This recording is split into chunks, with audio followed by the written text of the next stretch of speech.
everyone, it's Holly, and today I'm going to be talking about The Loop by Jeremy Robert Johnson.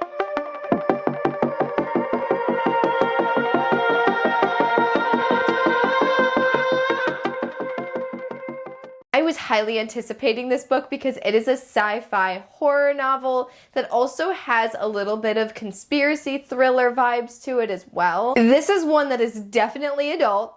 Very much so. I'm going to start off by saying that this book has probably every single content warning you could possibly think of. It was insanely dark and gritty and violent, gory, bloody. It was filled with death and racism and sexism, and a lot of things were touched in this tiny little book, and I was not expecting to just be kind of attacked by this one. I give this book 4 out of 5 stars. This is about a girl named Lucy who was adopted from Peru, and now she is living in this very small town in, I believe, Oregon, I'm sorry, I don't know how to say that state name, and I'm from the States, but I've got an issue. She goes to a school that is very much predominantly white, and her best friend Bucket is also of color as well. And it touches on how many struggles they go through being the only people of color, and it's really hard-hitting in that way. Wow, these kids are absolutely horrible human beings. One day, of course, one of these horrible students are being awful, as they usually are, and suddenly a student attacks a teacher very violently and kills him and almost kills one of the other students. Beyond that, there are many crazy reveals, and this is also pitched as a Stranger Things meets World War Z, so if that can give you a little bit of insight of where this book kind of goes, that's all I'm really going to say about it, because I do think this is one that's fun to just jump into, not really knowing what to expect. One of the things that I truly appreciate about this was the PTSD representation. Lucy had a horrible accident in her past, and things will happen that will resurface that put her back into that place, and she kind of has attachment issues because of what has happened to her and her family. So I really appreciated that. It was a very realistic take on PTSD. My heart goes out to this author because I'm going to assume he must battle with it as well, because it was written so flawlessly. As somebody who struggles with PTSD, this was so well represented. Also, the friendship between Lucy and her best friend Bucket was so amazing. I loved the dynamic between them two, and they were both treated so poorly throughout school, but they always had each other to lean back on, and I really appreciated that friendship dynamic. I was just talking about how I want more books with better friendship representation, and this one did not disappoint, especially when it was kind of a female and male best friendship. So I thought that was really interesting, because that's really not touched on unless it's like middle grade. And there was a minor romance in this book, but nothing overpowering. And I think even though you could argue that it was insta-lovey, but given the circumstances, I think it was done really well, because yes, in the beginning I was kind of nervous, but as you read it and you get this intense story, you're glad it's there. I also appreciated that no matter how dark this book was, and no matter how many horrible things happened, there's always this underlying sense of humor. Particularly, there's a scene with duct tape that will never leave my brain. It was probably one of the funniest but most morbid scenes ever, but I loved it so much. So I don't know what that says about me, but I just love dark humor mixed within books, and this one definitely had that. It wasn't overpoweringly to the point where you could call this a horror comedy. I wouldn't really say that, but it definitely was sprinkled within there, and this book gets heavy. I feel like the author took so many risks. You never felt safe while reading this. I love when an author is willing to take those risks to go there. He really takes it where you don't think he's gonna take it. I appreciate that. There wasn't a point in this story where it was like, wow, major reveal or anything. However, the reveal, if you want to call it that, I mean, I kind of knew what was going on, but I think you're supposed to kind of understand what's not adding up like right from the beginning. But I was so fascinated by the reasoning behind this book. All of the scientific explorations were so fantastic. Like, I knew it was a science fiction horror, but I just assumed that was like the body horror element, but no, there was like a legitimate scientific explanation that dove pretty deep. And honestly, I Googled a lot of this stuff because I was like, there's no way that's true. And it is.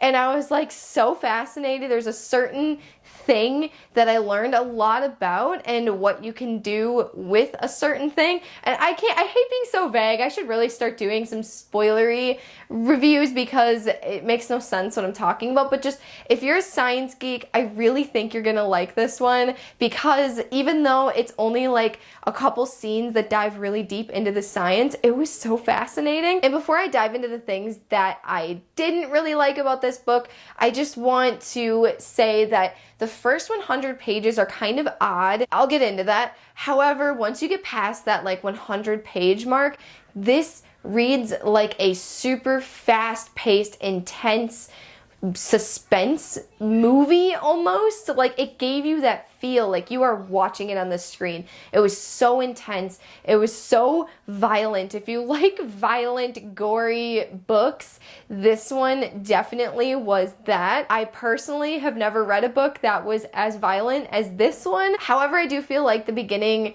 of it kind of reflected what this is. It touched on that horror trope of just horrible kids in this small town. So in that way, it gave me that Stephen King vibe. Oh, I also want to mention how much I loved this ending. It was done flawlessly. It took it there, the risks. I appreciate it. But anyways, let's get into the things that I didn't like about this one. So this one was extremely hard to review because if this book didn't have these things, I think this would have been a 5-star read for me. But one of the main reasons I could not give this one 5 stars was because of the over-sexualization in this book was not my cup of tea at all. There were so many scenes that were just sexualized in a very, very weird, over-the-top kind of way that I didn't like at all. I did not like the sex jokes that were just thrown in there. There could have been any other kind of humor. I feel like the dark humor that was thrown in here was perfect. So I don't understand what this like sexualized humor was. It wasn't funny to me. It was just raunchy. And normally, like, I can take a good raunchy joke, but this one was just not the kind of humor that I like to go for. I just feel like all of the guys were perverts in this book, like every single one of them. And I know this is a male author, so I'm like really hoping this isn't like the inner thoughts of most guys, but I'd like to think it's not, because literally all of them had this over-sexualization, this obsession with lesbian porn, which was, I don't know, it just was mentioned a lot, and I was kind of like, and maybe this is just a horror trope.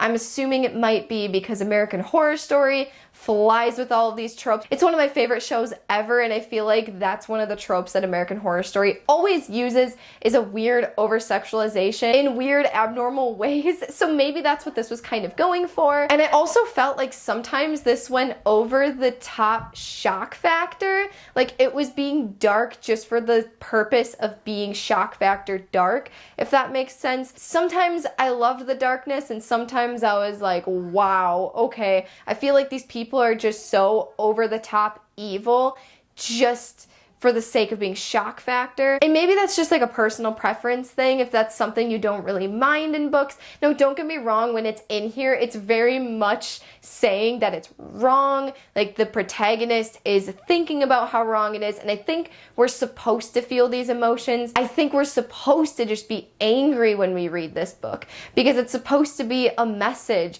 and I believe that's where it was trying to go, but sometimes it just happened so often that it was just not fun to read about, you know what I mean? But I know it's a true and real thing, and people seriously experience this. That is so freaking wrong. I cannot wrap my head around it. So honestly, even though I loved the writing style, and I was definitely gripped right off the bat with just the way that it's written, I also was very taken aback by that first chapter. Not like the prologues. There's like a prologue where you get this like conspiracy theory radio station. That was super entertaining to read right as you started the book, but as you go into the actual first chapter, it already launches off into the horrible sex jokes, and I honestly was really worried that I was gonna hate this book. I didn't know if I actually wanted to keep continuing with it, but I am so happy I did, because the impact after reading this book, if you take this book from the beginning and you think about where you were then and where you are at the end of the story, it is mind-blowing. It is insane the amount of character development that Lucy goes through between her PTSD and just becoming stronger, and then these friendships and these people that she meets along the way. I loved it so much. And you have these like heartwarming scenes, and you have these heart-wrenching scenes. This was so emotional and so impactful and dark, but also so loving at the same time, and it was just so well executed. And it's so unfortunate that I have the things that I didn't like about it, because the things I did love about it definitely overpower the rest. I could just seriously keep gushing about this. I'm trying to like conclude this video, but I keep thinking about all of these things that I love. This is one of those books that after I finished reading, I realized I liked more than I initially thought, just because I think all of that like over-sexualization stuff really put me off. But then the more I think about the overall story arc and the overall character development, I cannot help but just appreciate it so much. And I'm normally extremely squeamish, but somehow I managed to get through this. But maybe that just comes from me reading more horror. I think that I'm finally becoming slightly desensitized, which is amazing because I love the horror genre and I've been trying to get into it so much recently.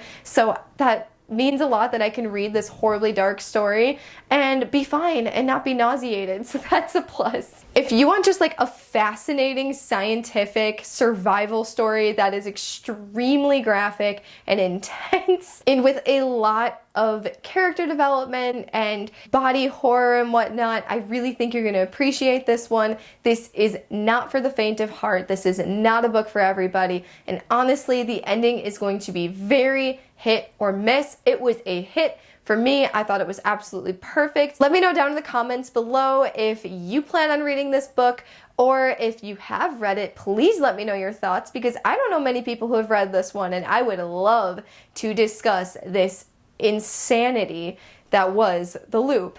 Thank you so much for watching my video. Make sure to like this video, and also make sure to subscribe if you want to see more bookish content from me. I will see you again soon. Bye! Bye!